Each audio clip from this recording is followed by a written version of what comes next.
A graça e a paz, queridas. A Micheline está ali querendo fazer um barraco ali, ó. Me instigando ao barraco. Conta para elas que a Jussiara e a Mônica quiseram fazer a foto só das paranaenses.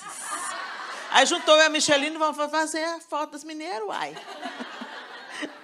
Ô, gente, nós estamos muito gratos de estar aqui nesse dia.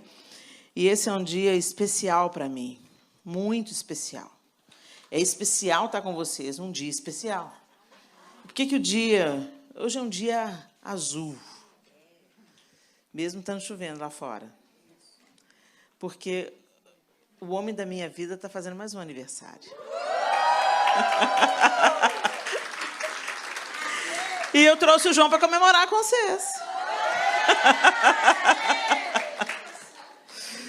João Lúcio, no oceano dos seus olhos, eu encontrei o meu porto seguro.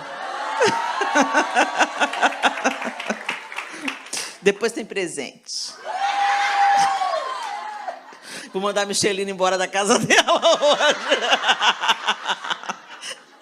Como é que chama a sua rua, Micheline? Clinton em Chamas. Mas vamos lá, gente. Vamos mergulhar na bendita palavra do Senhor. É tão interessante, gente, que o Espírito Santo, ele trabalha de formas surpreendentes.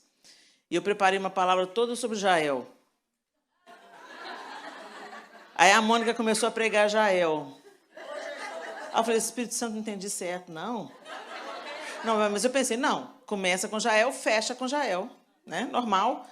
Mas a Mônica não me deixou alternativas, porque ela foi abordando pontos que eu ia abordar. Não é isso não. Então, me faz entrar na frequência, Espírito Santo. Me fala o que o Senhor quer que eu fale. Aí eu estava pensando, e eu vou citar aqui agora, uma série de mulheres corajosas, né? Eu fui lá na lista, olhei essas mulheres corajosas, cheguei na última, falei, Maria, mãe de Jesus. Aí a Micheline vai e me prega sobre Maria, mãe de Jesus. Não, quando eu estava, a Mônica estava pregando ainda, a Mônica citou Esther. Aí a Justiara olhou para mim e falou assim, é a minha palavra. Eu falei assim, bem-vinda, ela está pregando a minha. O negócio é que a palavra é de Deus, e ele fala o que ele quer, através de quem ele quer, né? Uma lindeza. Eu falei assim, Espírito Santo, Maria já foi também, Jesus. Aí eu parei de olhar para a lista, porque a gente tem essa mania, a gente olha para o fácil. A gente quer olhar para a lista e ver o que está ali, desespero. Não. Entra na frequência.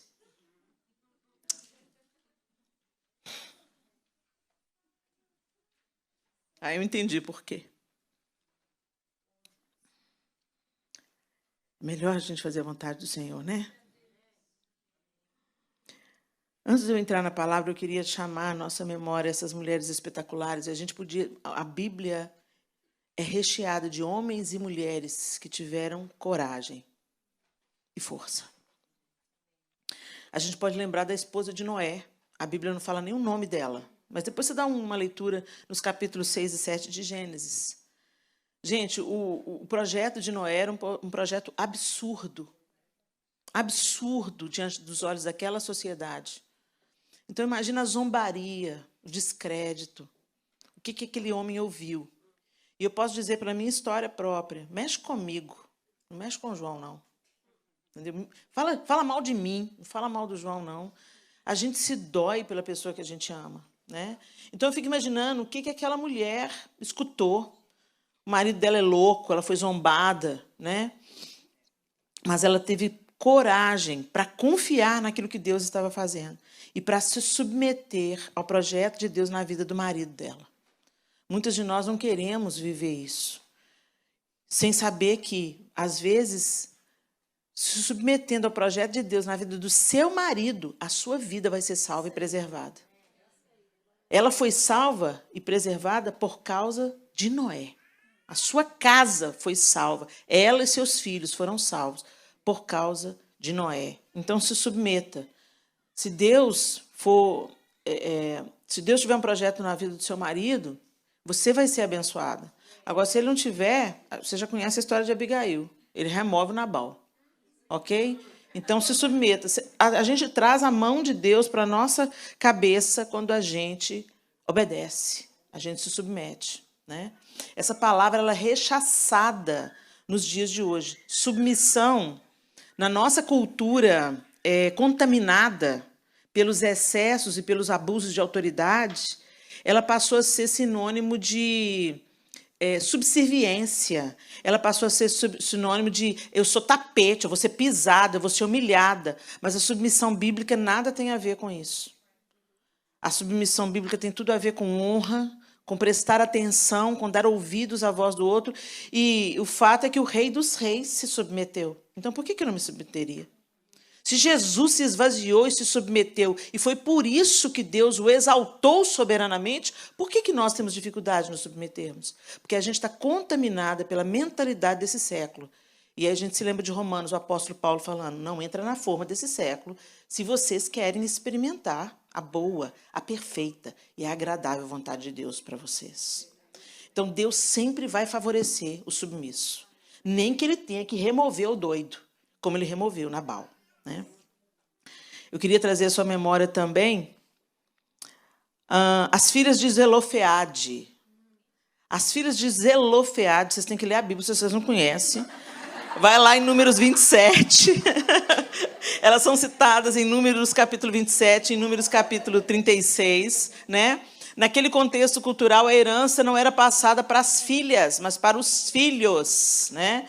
E Zelofeade não teve filhos, só teve filhas. E é tão lindo o que Deus faz, porque elas foram reclamar, peraí, nós não temos herança? Como que nós não temos herança? Nosso pai não tem filhos homens. E Deus favoreceu as filhas de Zelofeade e mudou a lei por causa daquelas 4 mulheres. Então, essas mulheres elas tiveram a coragem de buscar a justiça, mas buscar a justiça do jeito certo. Elas não buscaram pela rebelião, elas não buscaram pelo autoritarismo, elas não buscaram peitando autoridade nenhuma, muito pelo contrário, elas foram diante de quem elas tinham que ir pleitear a causa e Deus falou, elas estão certas, vocês vão mudar a lei por causa dessas 4 mulheres. Eu encorajo vocês a se inspirarem nas filhas de Zelofeade, elas tiveram coragem de buscar a justiça. Jael, coragem para enfrentar o inimigo usando as armas que ela tinha. Esther, coragem para se posicionar. Ruth, coragem para enfrentar o desconhecido. Abigail, olha a mulher de Nabal aí, coragem de enfrentar uma crise, se humilhar e interceder.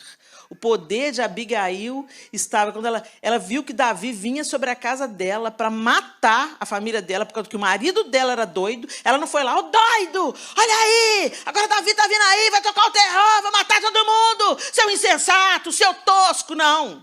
Ela saiu caladinha, foi a caminho de Davi, encheu o jumento de comida, porque se você quer acalmar o homem, dá comida para ele. E ela foi e ela se curva diante de Davi. E é tão lindo o que essa mulher faz. Gente, os teólogos sempre encontram, né, o apontamento de Cristo em outros homens do Antigo Testamento. Né? As figuras que prefiguram Cristo.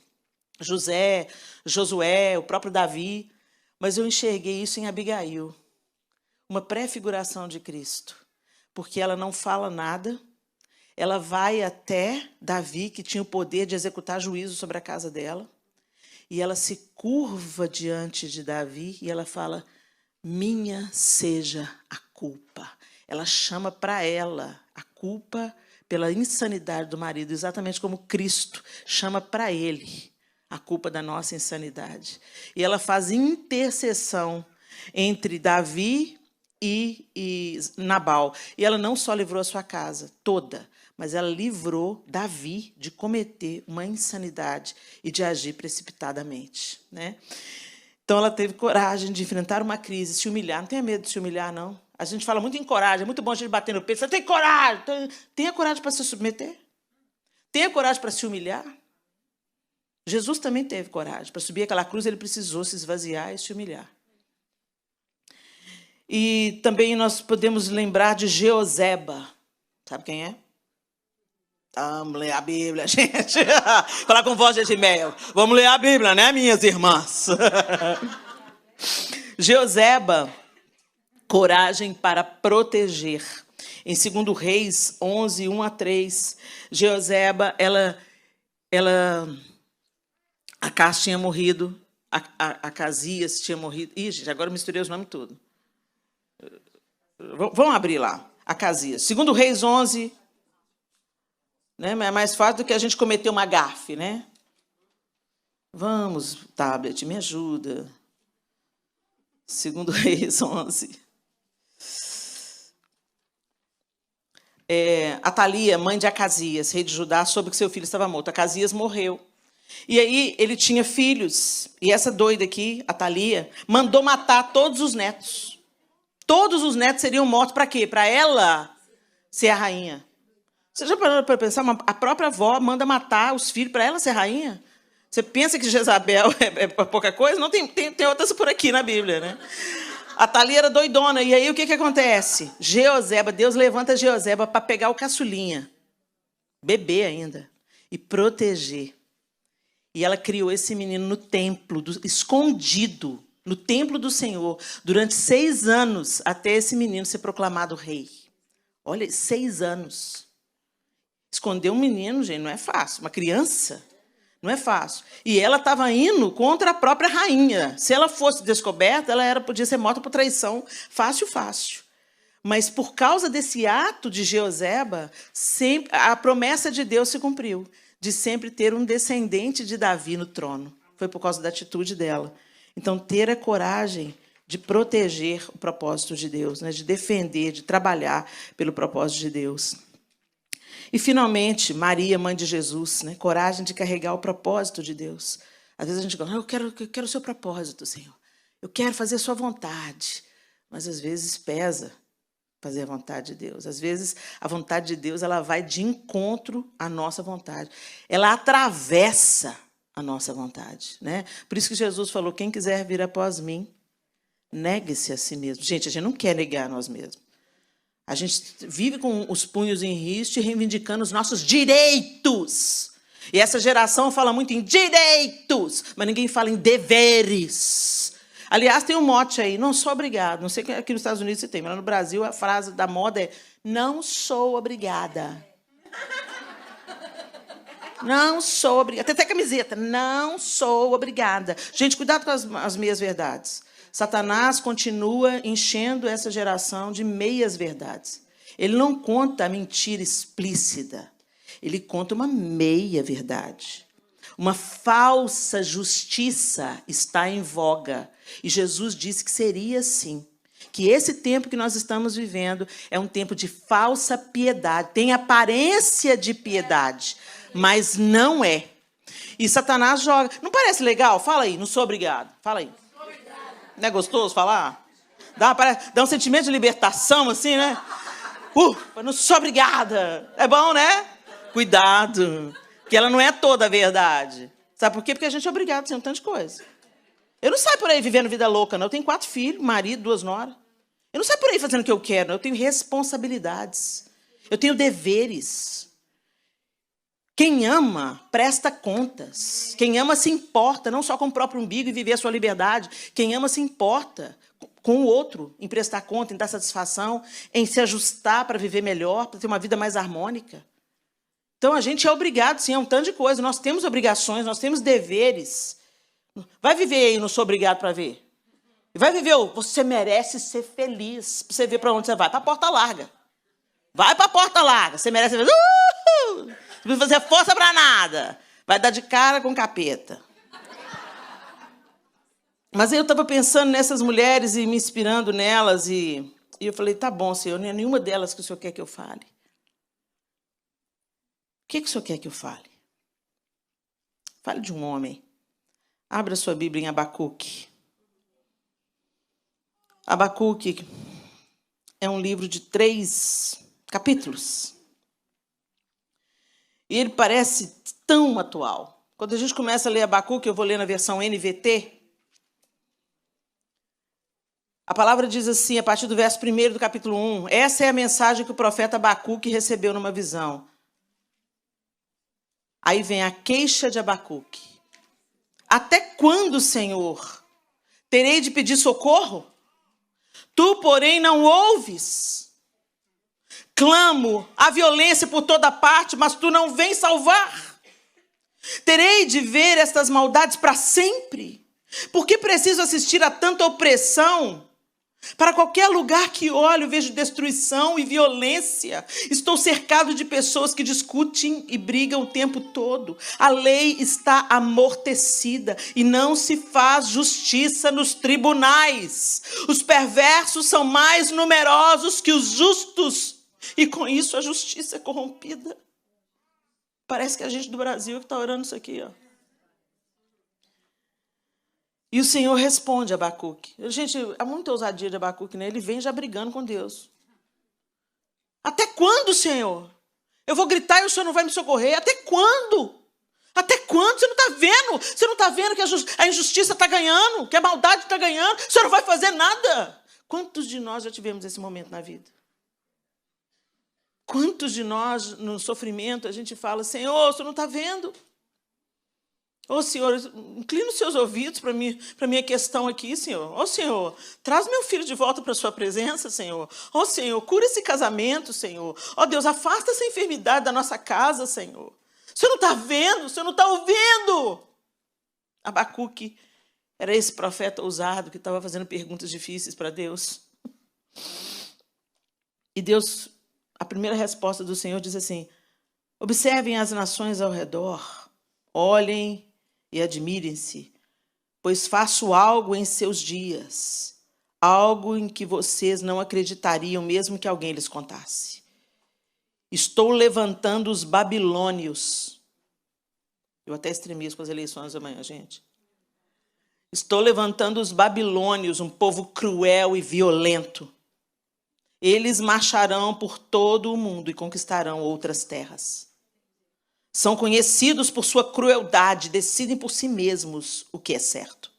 Seus cavalos são mais velozes que leopardos e mais ferozes que lobos ao anoitecer. Seus cavaleiros atacam vindos de longe, como águias, lançam-se sobre a presa para devorá-lo.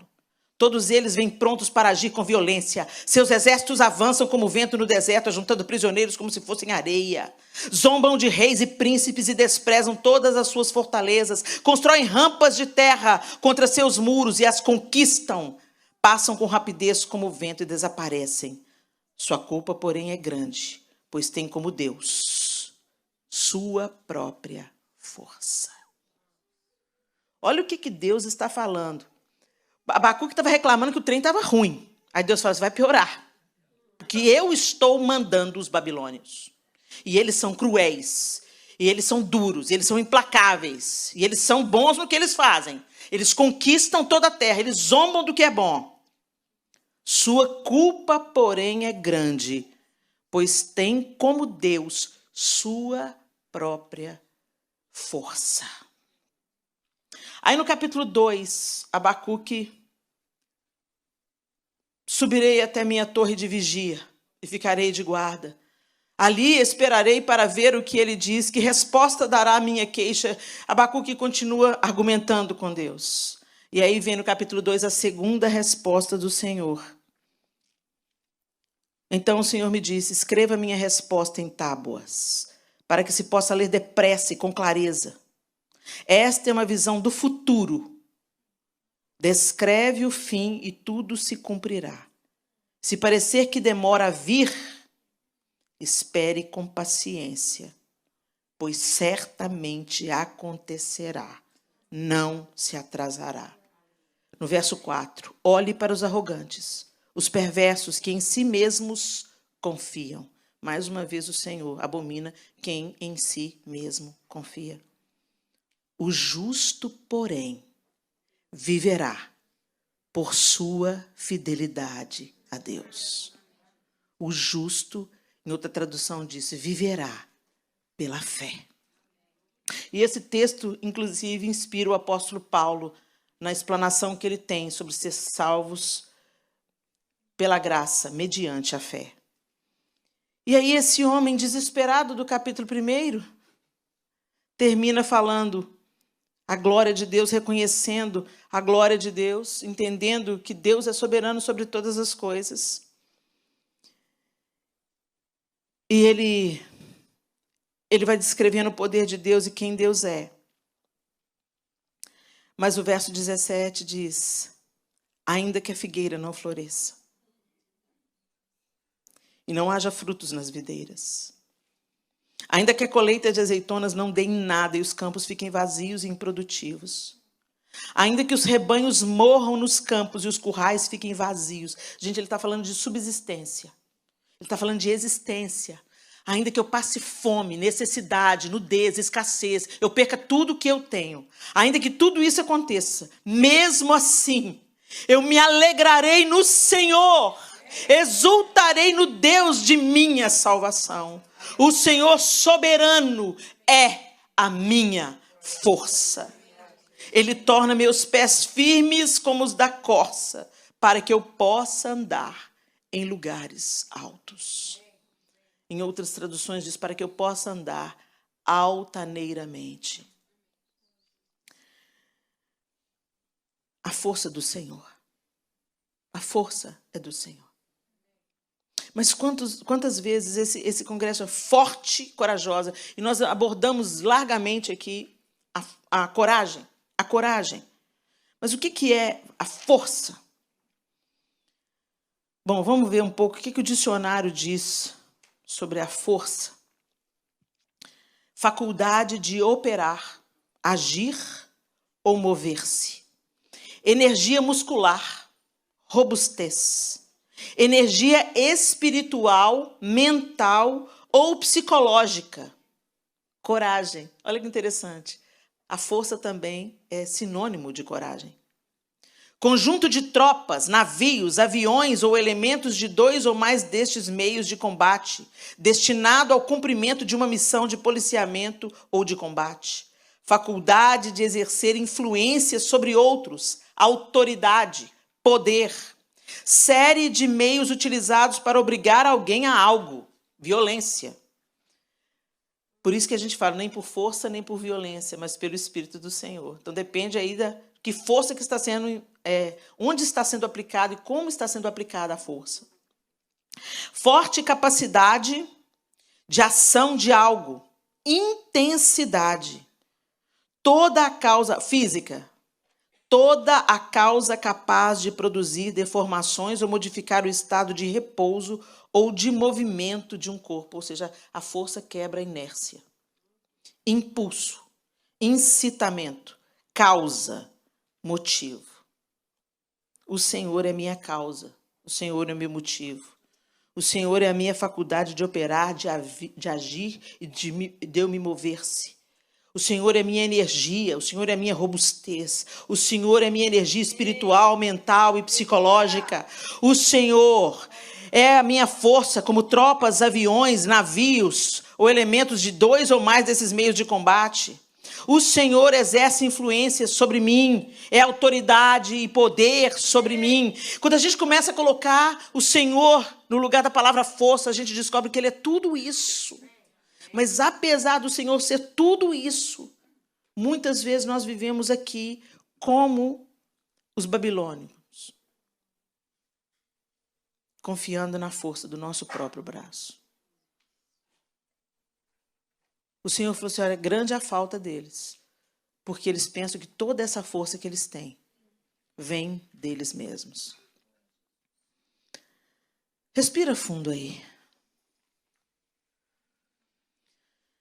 Você só está viva porque o Senhor tem te dado vida. A sua força vital. Né? Quando a pessoa sofre um acidente, a primeira coisa que eles querem ver é os sinais vitais. Os sinais de vida. Está respirando? O coração está batendo pulso? Tem pulso? Como é que estão as pupilas? Né? E o Senhor quer fazer uma investigação na gente hoje à noite. Como é que estão os nossos sinais vitais? Como é que está a força do Senhor em nós? Será que nós temos confiado na nossa própria força, mulheres?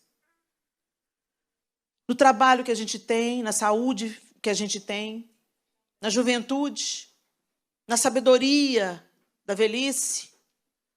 Será que a gente tem confiado no nosso intelecto, nas nossas conquistas intelectuais, na nossa formação, nos nossos diplomas, no nosso grau de influência? Na nossa beleza? Em que a gente está pondo a nossa esperança? Sendo que é o Senhor quem nos dá fôlego de vida todos os dias. A gente gosta de exibir poder e a gente gosta de usar frases de efeito e a gente gosta de falar, meu corpo, minhas regras. Seu corpo? Seu? Você consegue dar ordem ao seu cérebro para ele funcionar? Você respira por opção própria? O seu sangue está fluindo nas suas veias porque você decidiu que hoje ele vai fluir? Nós somos tão arrogantes, pretensiosos. E o Senhor deixou muito claro aqui que Ele se opõe àqueles que confiam na força do seu próprio braço. Mas aqueles que esperam no Senhor renovam as suas forças. Correm, não se cansam, caminham, não se fadigam. Gente, eu estou de olho na Edmeia. A gente viaja para Israel. A velhinha de 78, me deixa com a língua de fora. Ela vaza. Recentemente eu descobri que ela só tem um rim. Imagina se tem 2. Agora, essa força da Edmeia não é dela. E o dia que ela se envaidecer dessa força, ela perde. Mas porque ela espera no Senhor. Como é que você está dizendo isso, Helena?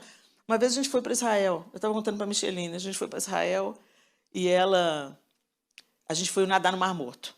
Aí eu olhei para ela, ela estava com o uniforme, indumentária de sempre, a calça preta e a blusa florida. Aí eu virei para ela e falei assim, Edmeia, você vai assim para o Mar Morto, Edmeia? Você não vai entrar na água? Não. Por que não vai entrar? Helena, de madrugada eu acordei. E eu comecei a ler o livro de Oséias. E até agora eu já li 14 vezes. Eu fiquei olhando para ela. Da madrugada até agora você leu 14 vezes? É. E Deus começou a me falar umas coisas, Helena, que Ele nunca tinha dito. E eu estou querendo ouvir mais. Então, o tempo que vocês vão ficar lá na água, boiando, eu vou ficar na palavra. Eu vou ficar na palavra. Eu vou com vocês. E ela sentou lá na beira, debaixo de um ombrelone, pôs as perninhas para cima. E o tempo que a gente ficou boiando, ela ficou mergulhando. E aí eu entendo de onde que ela tira o vigor dela, de onde vem a força da Edmeia. Minha força vem de um Deus que faz milagres. Minha fé está além do impossível. Minha esperança viva está. Meu coração não quer parar, pois não é tarde, nunca é tarde para se sonhar. A esperança vem de Deus, a força vem de Deus, Ele é a fonte. Ele é a fonte. Mas a gente insiste, gente, em não buscar o Senhor. A gente insiste. Se eu fazer uma pesquisa aqui, eu vou ficar perplexa, porque, mais uma vez, porque, gente, por onde eu tenho ido, eu tenho perguntado para as mulheres, quantas aqui já leram a Bíblia toda? Nunca deu mais do que 10% do auditório. Como? Como? Se a gente não para contemplar Deus, gente, o mundo passa em cima da gente como um rolo compressor. Se a gente não para beber de Deus, a gente vai procurar cisterna rota, porque sem água a gente não vai ficar. Então a gente busca o entretenimento, a gente busca ideologias desse século, bandeiras para levantar, a gente busca relacionamentos, amigos, até coisas legítimas, gente, coisas boas. Não é só coisa ruim que a gente... Mas se não é o Senhor, é tudo cisterna rota. Porque a nossa felicidade, ela vem como consequência de uma vida de obediência ao Senhor. O resto é paliativo, é ilusão. Sabe quando o sabor que você sente quando você come uma coisa gostosa, mas nociva para a saúde? Você come aquele pudim maravilhoso, está lá na sala VIP. Se você viver de pudim, você vai morrer. Eu nessa de sala para pastor, de sala para pastor, de sala para pastor, estou pré-diabética com gordura no fígado, gordura na horta. Ou seja, se eu não mudar o meu hábito, eu vou morrer antes do que eu poderia. Ah, mas Deus tem todos os dias nas suas mãos. Sim, mas você também já sabe da outra parte da Bíblia que fala que você vai colher da sua semente. Você acha que a lei de semeadura vale só na hora do dízimo, irmã? Vale na hora que você abre a boca para falar e vale na hora que você abre a boca para comer. A conta chega. Se a gente vive responsavelmente, não como exercendo mordomia sobre o nosso corpo, a conta chega. E aí não adianta você brigar com Deus. Por que eu estou com esse câncer? Por que eu estou com essa doença? Por que eu estou com esse fígado desse jeito? Não tem nem argumento. Por quê, Helena? Porque o seu Deus é o ventre. Você está vivendo para só ter prazer. Não é assim, não. E, gente, na vida espiritual não é diferente. Se a gente quer ficar robusto espiritualmente, forte no dia da luta, forte no dia da adversidade, eu estou falando isso, gente, porque a gente não sabe o que vem por aí. Se você não contemplar Deus, não parar diante dele, não se alimentar dele, você vai sucumbir. Porque a sua força, se ela não é tirada de Deus, ela é só aparência. Você pode, se eu não te falasse como é que está o meu real estado de valor, de saúde, você não ia ter ideia de que eu estou com esse diagnóstico. Se você olhar, só para você olhar para mim, Dona Regina hoje me elogiou e tudo. Você está bem, menina. Você, mais ou menos, Dona Regina, estou melhorando. Porque quem vê por fora, né, não vê a gordura no fígado, não vê a gordura na aorta, não vê a pré-diabetes. Não vê o colesterol quase 400. Não vê. Helena? Que isso? Helena está andando, Helena está pregando, Helena está jóia. Assim tem sido a nossa vida espiritual. A gente vem para a igreja, a gente ergue as mãos, a gente canta, a gente fala o crentez fluente, a gente crê em Jesus, é uma realidade, mas a gente não para contemplar Deus e comer da sua mesa, e é por isso que quando a adversidade chega, e ela chega para todos nós, se eu sentar com cada uma de vocês aqui, eu vou ter um motivo para chorar com cada uma, e vocês vão ter um motivo para chorar comigo também. Nós temos as nossas batalhas e tem dia que a gente chega à exaustão e a gente fala, não aguento mais. Mas se você está vivendo diante de Deus, ele chega e fala assim, ok, você chegou no seu limite, então vem cá. Ele te leva. Ele te leva. Você não sabe como é que você atravessou o vale, você não sabe como é que você chegou. Tem hora que eu sinto nas minhas adversidades que parece que Deus me deu uma anestesia. Eu estou vivendo do mesmo jeito, eu estou passando pelas mesmas adversidades, mas Deus me anestesiou. Então, aquilo não me aflige. Você acha que essa força é minha? Não. Essa força não é minha. E eu comecei a discernir claramente, quando eu estou em jejum, como eu fico forte. Como o meu espírito fica forte. Às vezes, em períodos que eu não estava em jejum, vivia uma adversidade com a minha filha mais velha, uma coisa pequena acontecia. Uma frustração pequena, uma decepção pequena vinha. E aquilo me detonava. Eu não queria levantar da cama. Aí eu comecei a jejuar.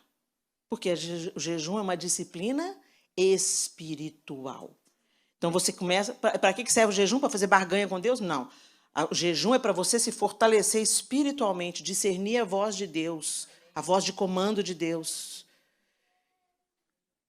Alimento espiritual é o jejum. E eu comecei a orar e jejuar, orar e jejuar. Aí aconteciam coisas muito piores. E eu,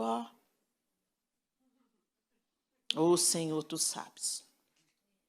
Entra nessa situação, Deus, com poder e glória. Você está bem, Helena? Estou. Como que você está bem, Helena? Não sei. Eu não sei porque... Ou melhor, eu sei. Porque eu sei em quem eu tenho crido e eu sei que Ele é poderoso. Minha querida, você pode achar essa palavra poderosa e preciosa, mas deixa eu te falar, você precisa se posicionar. Você precisa se posicionar.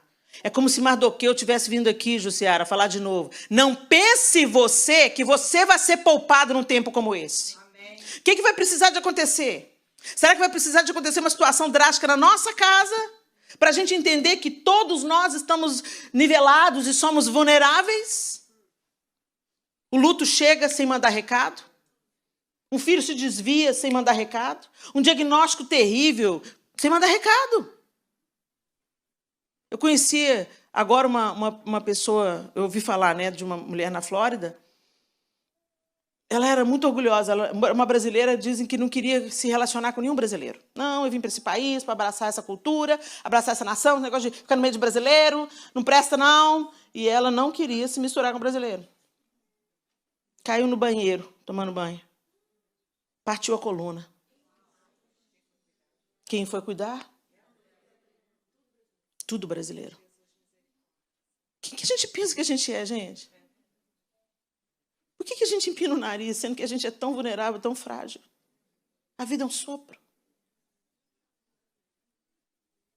O Senhor é a nossa força. É nele que nós temos que depositar a nossa esperança. Nós estamos aí orando pelas eleições de manhã. Mas eu sei que dos lábios a resposta vem do Senhor. Não, Helena, mas eu já ouvi dos crentes. Não, Helena, mas Deus não... Que isso? Nós estamos orando, nós estamos pedindo. Abacuque também estava. Espero não estar falando profeticamente. Abacuque também estava. Mas Deus falou assim, eu vou mandar para vocês tomar prumo, para vocês amadurecerem e para vocês voltarem os olhos para mim e se lembrarem de que eu sou o seu Deus, eu te fortaleço, eu te ajudo, eu te levanto. Porque nisso reside a sua vida. Se vocês ficam confiando em si mesmos e no conforto, vocês estão caminhando para a perdição. E eu sou pai amoroso o suficiente para não permitir isso. A gente vê tanto mimimi, tanta discussão, tanta comparação, tanta competição. Minha igreja é maior que a sua. Tem tantos membros? Quantos membros você tem? O serviço missionário minguando. O serviço missionário minguando. Hoje, o que você quer ser, filhinhos, jovem? Eu quero assinar contrato com uma gravadora. Quer assinar contrato? Vai dar sua vida lá no Afeganistão? Ninguém quer saber disso, não. As próprias mães começam, Deus que me livre. Meu filho no Afeganistão, Jesus que tenha misericórdia. Aí você conversa com uma mãe no Egito, ela fala assim, mas seu filho vai para lá? Vai. Mas ele pode morrer se ele for achado digno de morrer pelo Evangelho. Eu penso assim, oh, Jesus, ô Senhor, eu estou ruim. Estou ruim demais. Porque a gente está numa cultura que é totalmente paralisante. Vocês lembram do jovem rico? Ele fazia tudo direitinho.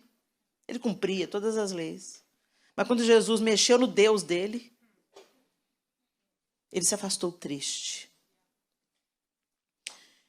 Deus não vem buscar uma igreja menina. Ele vem buscar uma noiva pronta para as bodas. E se tem uma coisa que prepara a gente para a guerra, é treino. Então a gente tem que segurar o pé, porque a gente não sabe o que vem por aí. E o Senhor me deu essa palavra hoje. Que as minhas filhas busquem em mim a sua força. Porque a força e a coragem residem em mim. Não é no seu esforço, não é na sua determinação, não é no seu temperamento de liderança. Isso é a força do homem. Isso vai até um tempo, sabe? Você consegue ser forte até um tempo. Mas quando a aprovação chega, a luta chega, o diagnóstico difícil chega, o luto chega. Não tem nenhuma outra mão que possa nos sustentar. Não tem nenhuma outra força. Não tem nenhuma coragem que venha de nós mesmos. Nós fraquejamos, nós recuamos, nós ficamos abatidos e desanimados. Mas se nós esperamos nele, nós seremos renovados. Davi foi contra Golias. Davi foi contra Golias e Golias afronta Davi. Você vem a mim com uma espada, uma lança e um dardo, disse Davi para ele. Mas eu vou enfrentá-lo em nome do Senhor dos Exércitos. Primeiro, Golias zomba de Davi. Vem cá, menino, eu vou te pegar. Você está vindo contra mim com pau e pedra? Vem cá, que eu vou dar a sua carne para os cães. Davi, gente, em desvantagem de força evidente. Não estava só Golias, não, gente. Quando você lê o texto que está lá em 1 Samuel 17, você vê que tinha um escudeiro diante dele. Mas Davi fala, você vem a mim com uma espada, uma lança, um dardo. Ele nem mencionou o escudeiro, que ele teria que enfrentar primeiro. Mas eu vou enfrentá-lo em nome do Senhor dos Exércitos, o Deus dos exércitos de Israel que você desafiou. Hoje o Senhor entregará você em minhas mãos, e eu o matarei e cortarei sua cabeça. Então darei os cadáveres de seus homens às aves e os animais selvagens, e o mundo todo saberá que há Deus em Israel. E todos que estão aqui reunidos saberão que o Senhor salva seu povo, mas não com espada, nem com lança. A batalha é do Senhor, e Ele entregará vocês em nossas mãos. Ele profetizou mesmo. Todo mundo saberá. Nós estamos aqui no século 21, sabemos dessa história. Que não foi uma lenda. Davi existiu, Golias existiu. O vale de Elá está lá para você visitar o lugar da batalha. O Senhor é Deus. O Senhor é Deus. É fácil a gente proclamar isso, gente. Mas nós só confiaremos no Senhor se pararmos para contemplar Deus. E como é que a gente contempla Deus? Quando eu olho para a natureza, eu contemplo o poder de Deus. A gente viu esse furacão agora lá na Flórida. Eu estava em Tampa. Meu Deus, como a gente é nada. Como o céu fica, como os ventos ficam. E a ameaça de um mar invadir tudo. Aí o mar em Tampa recuou. Eu pensei, meu Deus, tem misericórdia. E aí a gente vê que quem criou é o nosso Deus. Então a natureza, ela nos dá um vislumbre. Então para de vez em quando diante da força do mar, de uma cachoeira. Para diante de um furacão, de um tornado. Nem que seja por vídeo, de preferência. E você vê, uau! O que sou eu? Diante do oceano. E diante do universo. A gente é tão prepotente. Lord Farquhar. Entendedores entenderão.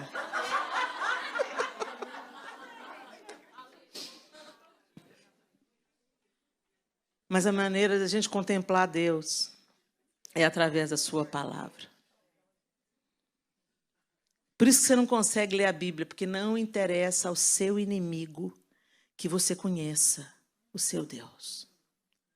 Sua força, seu poder, seu caráter, sua justiça, sua bondade, seu amor, sua correção, sua dureza. Gente, porque às vezes a gente quer a mão amorosa de Deus. Mas Deus é Pai. E Pai não é só bonzinho. Pai dá limite. Pai fala não. Pai fala, você vai ter que esperar, filha. Pai vai falar, você ainda não está pronta para isso. Ele não prometeu que a gente não ia ter tribulação. Mas Ele prometeu que estaria conosco. Ele é um Pai que não abandona. Meio no mesmo da tribulação. E Ele vai fazer com que todas as coisas contribuam conjuntamente para o bem daqueles que amam a Deus. E o que é amar a Deus? Obedecê-lo.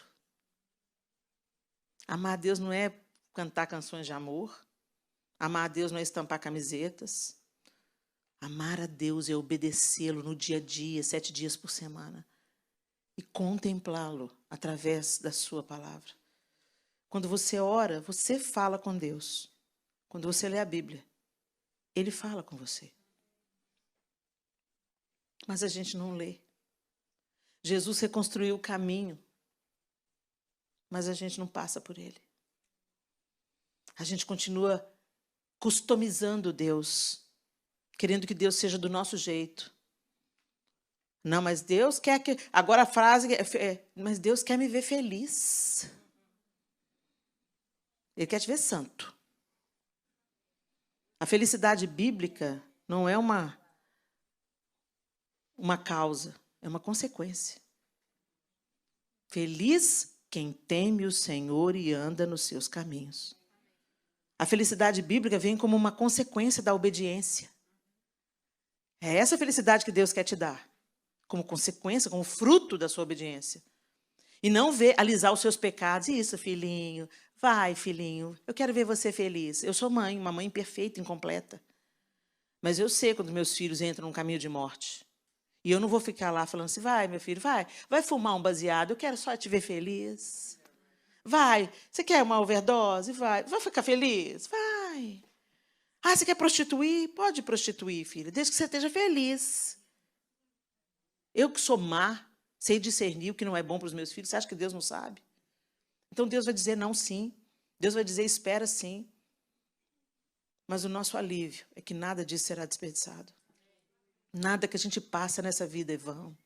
Nada, nenhuma luta, nenhuma tribulação. E mais do que isso, não é só sobre nós. Nossa dor não é só sobre nós. Assim como nossas vitórias também não são só para nós. Com a mesma consolação que somos consolados, podemos consolar outros. E a força que nos abastece, o pão que nos abastece. Você se lembra de Elias? Elias tinha acabado de destruir os profetas de Baal. Uma grande vitória do bem contra o mal. Mas ele ficou depressivo. Não tinha mais força. Toda a força ele gastou lá naquele embate. Toda a força ele gastou. E aí o que ele fez? Deitou debaixo de uma árvore e quis morrer. Depressão. Aí veio o anjo. Levanta e come. Deus te dá comida para a força que é necessária. Deus é que dá. A comida que te dá força para andar 40 dias, é Deus que dá. E teve que dar em 2 etapas, porque uma só não foi suficiente, não. Levanta e come. Comeu, dormiu, deitou de novo. Levanta de novo, come mais um pouco. Agora levanta e caminha. Vai. E acabou o vale? Não acabou o vale. Ele chegou e foi se meter numa caverna. Ele ainda estava angustiado. Ele ainda estava pesado. Mesmo depois da comida que Deus deu.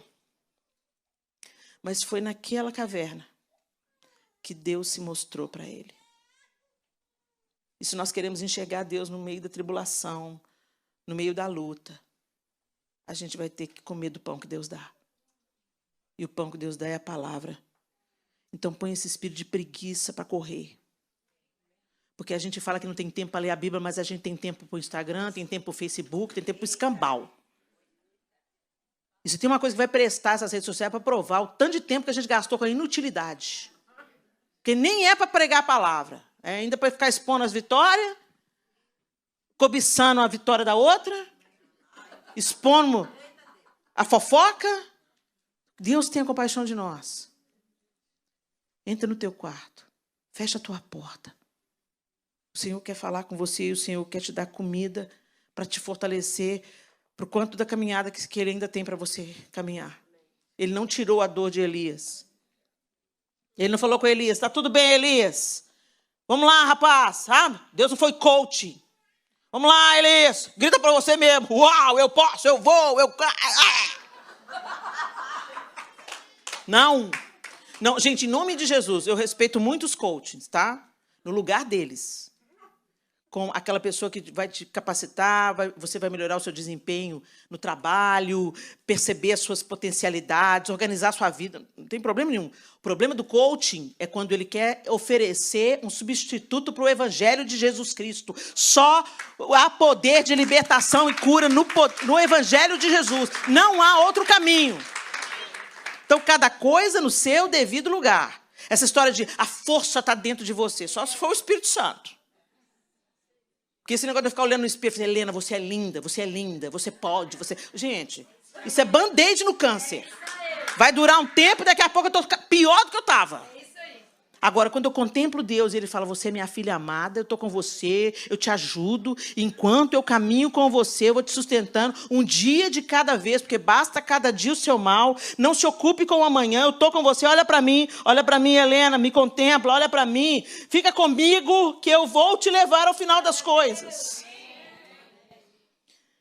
E Ele diz para a gente em Isaías, você não viu? Não entendeu? Olha o que Isaías fala. O Senhor é o Deus eterno, Criador de toda a terra. Ele nunca perde as forças, nem se cansa.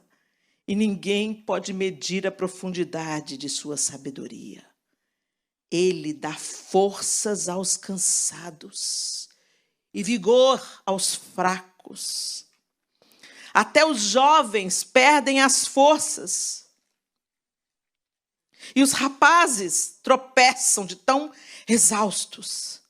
Mas os que confiam no Senhor renovam suas forças. Voam alto como águias. Correm e não se cansam. Caminham e não desfalecem. Feche os seus olhos.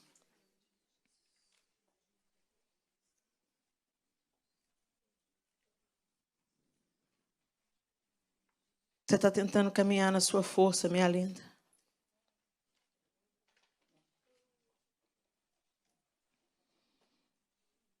Quando Deus manda Josué ser forte e corajoso, Ele diz assim para Josué, não cesses de meditar e de falar nesse livro da lei. Ele deu a receita. Seja forte e ser corajoso, não deixe de meditar. Não deixe de me contemplar, Josué. Olha para mim, Josué. Olha para a minha força. Olha para o meu poder. Olha para aquilo que eu posso fazer. Não olhe para as suas circunstâncias. Não olhe para o seu estado humano. Não olhe para os gigantes da terra. Não olhe para as suas fraquezas. Porque senão você vai sucumbir. O justo viverá pela sua fé. Fé em quem? Não é qualquer fé, não. É fé naquele que muda. Fé naquele que te dá forças quando você não aguenta mais andar. Fé naquele que te dá estratégias. Fé naquele que provê o alívio quando você não está aguentando mais. Fé naquele que manda reforços, amigos de oração. Nos dias difíceis, amigos se tornam irmãos. Nos dias difíceis, a gente conhece o colo de Deus, mas você precisa se voltar para Ele. Muita gente, no dia da adversidade, foge. Foge de Deus. Questiona Deus. Está errado questionar Deus, não, sabe, gente? Eu acho que Deus, na sua infinita bondade e misericórdia, Ele entende as nossas orações absurdas. Ele teve toda a paciência para responder a Abacuque. Senhor, será que o Senhor não vê? Eu vejo, Abacuque. E eu vou mandar os babilônios. Vai ficar um pouquinho pior antes de melhorar. Mas olha para mim. Porque você vai viver por aquilo que você acredita. Então acredite em mim. Põe os seus olhos em mim. Ele vem para te salvar. Tu és Jesus. Tu és o nosso escudo. Tu és o nosso refúgio. Tu és a nossa fortaleza. Nós compreendemos isso com o nosso intelecto, mas nós precisamos de colocar isso em prática, Senhor. Nós queremos entrar em ação. Nos ajuda, Deus, a contemplarmos ao Senhor, para que o Senhor possa nos levantar. Nos ajuda a contemplar através da sua palavra. Nos ajuda, Senhor. Nem que o Senhor nos desperte pela madrugada. Atrai-nos a Ti, Jesus. Porque sabemos que à medida que contemplarmos ao Senhor, seremos fortalecidas. Como Esther, enquanto jejuava e orava, ela recebeu do Senhor todas as estratégias. Que a gente contemple o Senhor, Deus, através das disciplinas espirituais, mas sobretudo através da leitura da Tua palavra. Ajuda-nos, Espírito Santo, a discernir a voz do nosso inimigo. Ajuda-nos, ó Deus, a achar estratégias para vencer o sono, a apatia, a preguiça. Porque nós queremos recarregar em Ti as nossas baterias. Queremos buscar do Senhor a nossa força e ver o cumprimento da Tua palavra. Os que esperam no Senhor renovam as suas forças. Correm, não se cansam. Caminham e não se fadigam. Em nome de Jesus nós oramos. Amém e amém. Forte e corajosa. Não em vocês mesmos, mas no Senhor. Deus abençoe.